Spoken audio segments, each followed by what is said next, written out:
My name is John Marston. My traditional name is Qap'u'luq. I come from the Stumanis First Nations. I remember back when I was young, some of the first things that I carved were canoes. Me and my brother, we'd carve little model canoes. And so growing up, I'd always thought about wanting to carve a full-size dugout canoe. And this canoe here was the beginning of the exploration of canoe building over 10 years ago. As you can see on the design that's here is the Thunderbird and the killer whale. And part of the ceremonies that we had when the canoe first came to the school, the elder from the Cowichan here, Christiane, he was telling us about the story of the Thunderbird and the killer whale. And in an interesting turn of events, we also learned that a good friend of mine, Christiane's father, Simon Charlie, he was also carving here at the school in 1964. It's been an amazing journey for me to work on this canoe and think back about all the connections and teachings that I've been fortunate to learn along the way. And I always talk about how this canoe traveled so far before it was even done. And some of the conversations I was fortunate to have with elders when talking about carving a dugout canoe, some of the first discussions I had were the canoe becomes part of your family. It needs the care, needs the love that you would give an individual in your family. That's the nature of dugout canoes. And I also remember a good friend of mine telling me every canoe has a spirit. When I spoke with him, he talked to me about how it was amazing to see how the spirit of the canoe grows as the work progresses.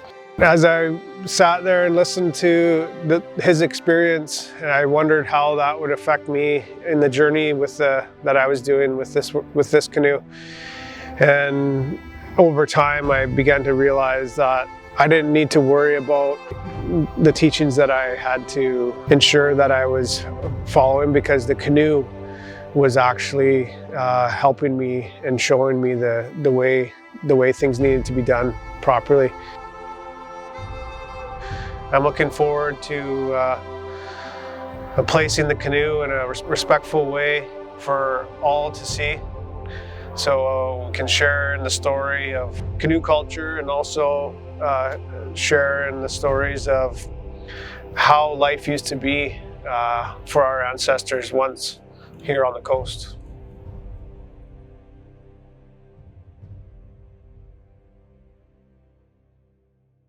Today, the canoe arrived at the Museum of Anthropology.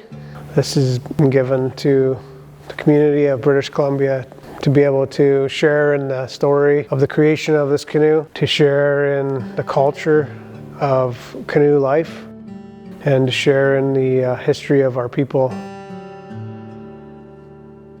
It's just so incredibly important, that story of this log that came from the shores of Kullet Bay. You know, it's one of the oldest village sites of our Salish nation, and you know, it really humbles me to think of these harbor canoes. You know, this just being one of thousands and thousands of canoes that once plowed the waters here on the coast, and I'm just feeling really so much gratitude. And it's amongst all these beautiful artworks here that, you know, over the years I've grown to really admire, I've grown to love. It's such a good feeling in my heart. It's the Qap'u'luq feeling that the canoe is here.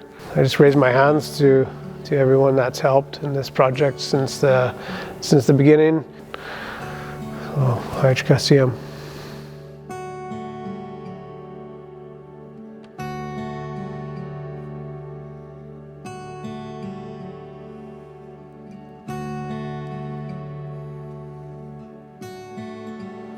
A world away from the shores of Kullet Bay, here at the Museum of Anthropology, is the final resting place of the canoe. It's been a long journey, beautiful journey of learning and working with other artists, learning about canoe culture, and it's a beautiful place for it to end up here, where it can teach generations for years to come.